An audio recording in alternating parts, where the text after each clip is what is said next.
Olá galera, tudo bem? Sejam bem-vindos a mais uma aula aqui na LAC Concursos. Eu sou o professor João Kleber e estarei ministrando a disciplina de Informática Básica para vocês. Bom, o que nós vamos aprender hoje na aula, professor? Nós iremos ver sobre o conceito de redes de computadores, beleza? O que seria a rede, como que ela é formada e como que se funciona uma rede de computadores, beleza? Então, vamos lá entender o conceito.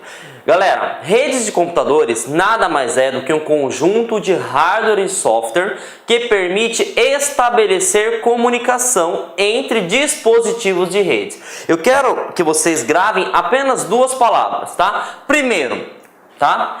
Que uma rede, ela faz a comunicação, né? Para isso que ela serve. E segundo, que ela comunica dispositivos de redes. Tá? Ah, professor, mas não é redes de computadores? Vamos fazer uma analogia bem tranquilo. Hoje, um celular conecta a uma rede, um tablet conecta a uma rede, um carro conecta a uma rede, um servidor conecta a uma rede, um desktop conecta a uma rede. Então, tudo isso é chamado de dispositivos de redes. Então, a gente não pode falar somente que um computador conecta a uma rede, correto? E aí, outra coisa que eu quero que vocês entendam, que estão caindo muito em questões de concurso público, né? Eles não estão perguntando somente qual é o conceito de rede de computadores. Eles estão perguntando também qual que é a finalidade. E a finalidade, gravem somente uma palavra: compartilhar. Essa é a finalidade de uma rede de computador. Ah, professor, mas o que seria o compartilhar? A gente vai compartilhar pastas, nós podemos compartilhar arquivos, nós podemos compartilhar também softwares, né, aplicações em si, e também podemos compartilhar hardware, como por exemplo impressoras, né? Então, tudo isso a gente consegue através de uma rede de computadores, beleza? Então, entendemos o conceito de rede de computadores, que serve para a comunicação entre dispositivos. Verificamos que a finalidade em si é compartilhar, beleza? Então, vamos aprofundar sobre o assunto, tá? Bom, gente, vamos aprofundar.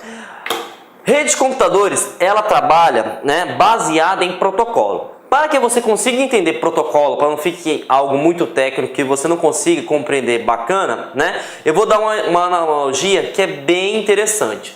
Bom, nós somos seres humanos e a gente tem que seguir leis, né? E aí, pensando no Brasil, nós temos que seguir leis que regulamentam, né, o que nós podemos e o que não podemos fazer. Os computadores e os dispositivos de rede é a mesma coisa, né? Porque a gente vive na era digital, sim, mas existem regras a ser seguidas. Então, protocolo nada mais é do que um conjunto de regras, né, que permite o uso das redes de computadores, né? Falando tecnicamente, como que cai em concurso público? Cai o seguinte: protocolos pode ser considerado como uma linguagem em que todos os computadores conseguem compreender verdadeiro. É isso que seria um protocolo, beleza?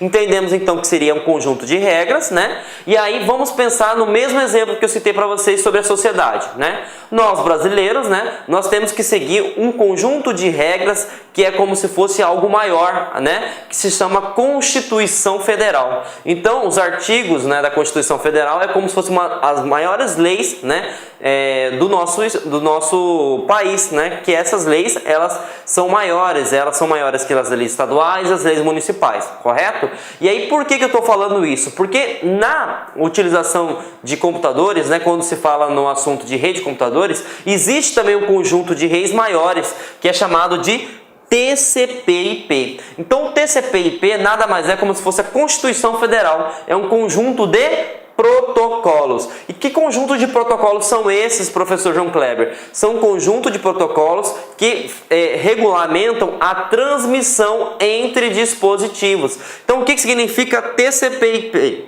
Protocolo de controle de transmissão. Ah, e o que significa IP? Professor, IP significa um protocolo de interconexão. Então, o TCP/IP, o que ele faz? Ele identifica o dispositivo na rede e ele faz o controle das informações, tanto de envio e tanto de recebimento. Beleza? Então, conseguimos compreender o conceito, conseguimos compreender o funcionamento. Beleza? Vamos responder uma questão para vocês entenderem como que eles estão cobrando, tá?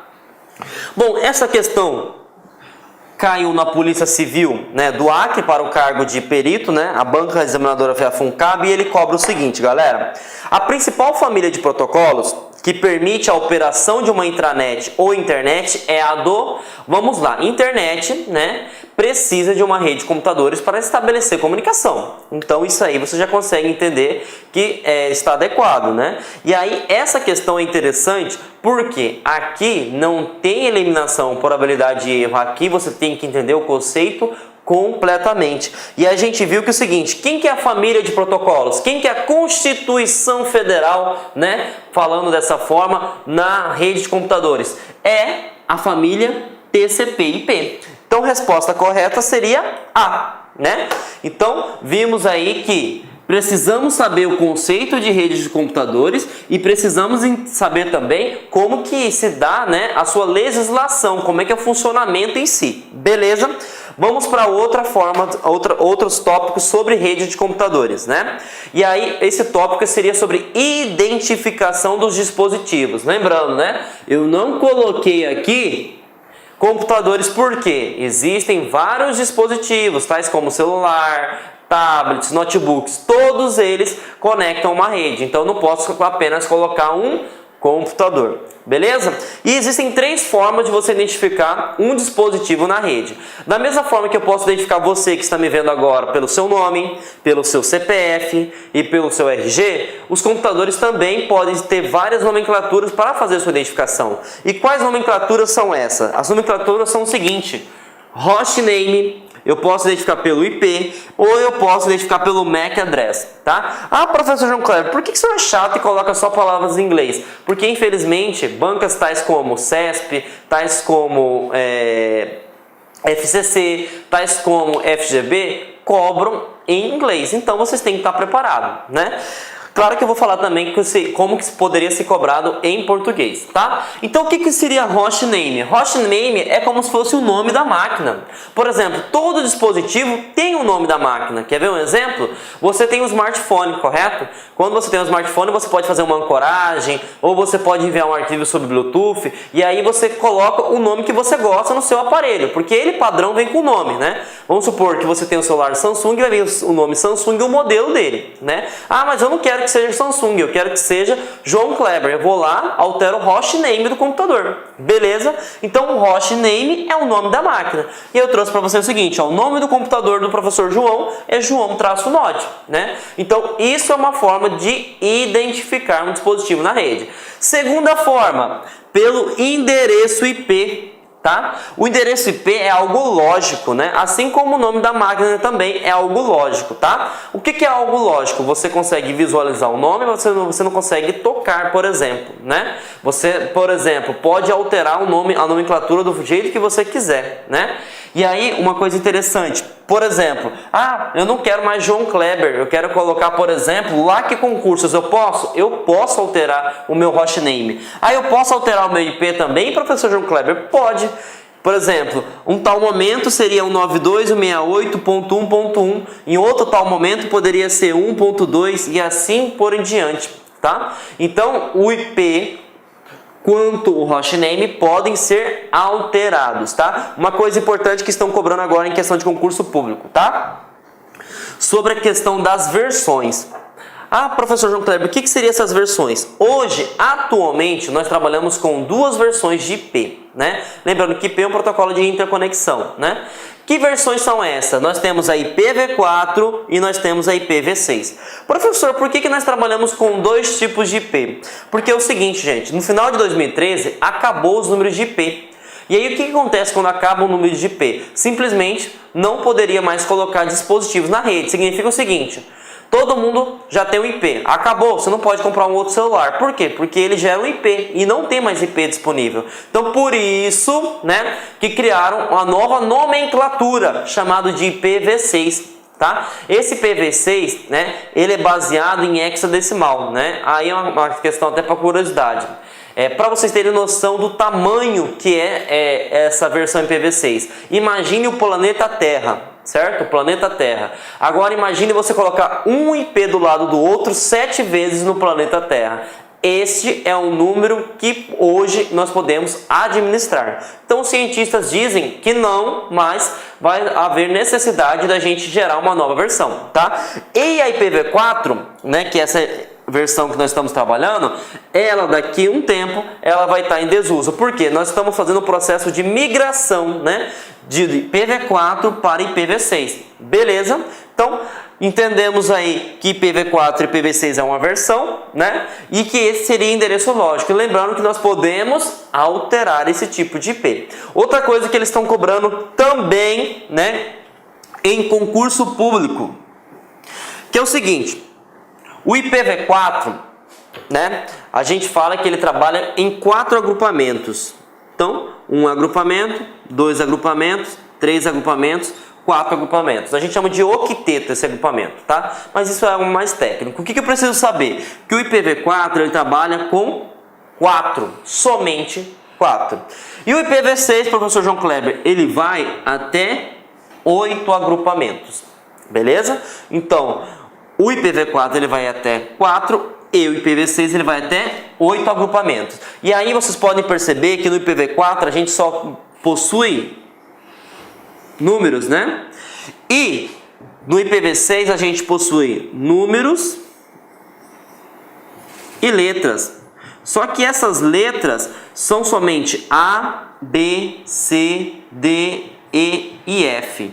A gente chama esse tipo de numeração de hexadecimal. Por isso que existe uma combinação gigantesca, né? Que igual eu falei, citei anteriormente, é praticamente quase, né? A gente não pode falar a palavra impossível, mas é impossível ter uma nova versão de IPs, porque ficou muito grande as possibilidades, né? Beleza? Conseguiram compreender então? Endereço IP temos 2 versões, a IPv4 e a IPv6. O IPv4 são 4 agrupamentos de números, né? Essa identificação vai falar qual que é a identificação dele na rede. E temos o IPv6, que também tem o mesmo funcionamento, a mesma ideologia, só que podem, né, ter até 8 agrupamentos. Beleza? E aí a gente vai para o último forma de identificar, que é chamado de MAC address ou endereço físico, tá? Isso que eu quero que vocês gravem aí em questão de concurso público. O endereço MAC, ele não pode ser alterado. Por que ele não pode ser alterado? Porque ele é o chassi da sua placa de rede. Todo dispositivo que conecta uma rede, dependendo se for wireless, né, ou se for rede cabeada, ele tem um adaptador de rede. E esse adaptador de rede é algo físico, nele vai ter uma nomenclatura. É como se fosse um código de barra. Você não consegue alterar esse código. Beleza? Então já caiu em concurso e aí a gente tem que ficar esperto, né? Se falar hostname e endereço IP, eu posso alterá-lo sim. Agora, se eu falo endereço MAC, eu não posso alterar, tá? E o endereço MAC, assim como o IPv6, ele é baseado em números hexadecimais. O que são números hexadecimais? Eu posso ter números e até a letra A, B, C, D, E, F.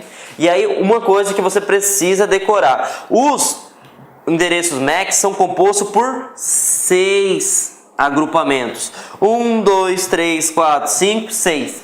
Tá? Isso você precisa saber. Tá? Então o endereço MAC, que seria o endereço físico do seu adaptador de rede, ele é algo que não pode ser alterado. E como que é a sua identificação? Através do hexadecimal. E esse hexadecimal, né, essa nomenclatura é composto por 6 agrupamentos. Beleza? Então vimos aí como que pode ser feita a identificação e a gente vai resolver perguntas, né? E aí a pergunta interessante aí da FUNCAB, né, da Polícia Civil. Ele cobra o seguinte, ó.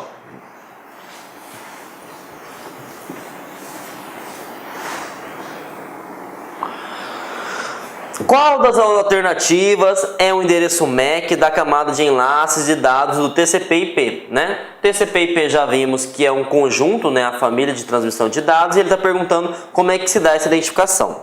Bom, vamos entender o seguinte, que o endereço MAC ele é composto por 6 agrupamentos. Olá, meus amigos, minhas amigas, sou o professor Luiz Antônio Carvalho e com muito prazer, muita satisfação, estou aqui para fazer um convite muito especial. muito especial para você que quer fazer o concurso de auditor fiscal da Receita Estadual do Distrito Federal. Concurso esse que já foi autorizado, nós estamos aguardando o edital ainda para 2018 e, claro, nós aqui da Lá Concursos, nós temos o melhor e o maior programa de carreiras fiscais do Brasil na atualidade. Nós conseguimos aí unificar uma equipe top de linha, uma equipe aí que está à disposição da Lá Concursos e é à sua disposição, aulas super atualizadas e aulas super competitivas, detalhadas, como você acabou de assistir. Gente, nosso curso pré-edital, ele tem um prazo de acesso de 180 dias. Durante esse período, você pode assistir quantas vezes quiser e na hora que desejar. Durante esse período, preste atenção, você terá direito a custo zero de todas as atualizações que forem necessárias para o concurso de fiscal aí do Distrito Federal. Inclusive o seguinte, vamos supor, você se matriculou hoje, daqui uma semana, se Deus quiser, o edital foi publicado. Se o edital for publicado e nós tivermos aí alguma divergência de conteúdo, vocês podem ficar tranquilos que nós aqui da Lá Concursos, nós iremos fazer uma atualização a custo zero dentro do seu prazo de acesso. Bacana, meus amigos? Então, espero vocês aqui na Lá Concursos, no nosso curso de carreiras fiscais do Distrito Federal. Nós estamos em atuação em 2018 para o concurso de fiscal também de DF, Goiás, Bahia, Santa Catarina e Rio Grande do Sul, sob a coordenação do nosso grande mestre, professor André Fantoni. Tá certo, meus amigos? Espero vocês, então, aqui na Lá Concurso. Fui, tchau. Clique lá.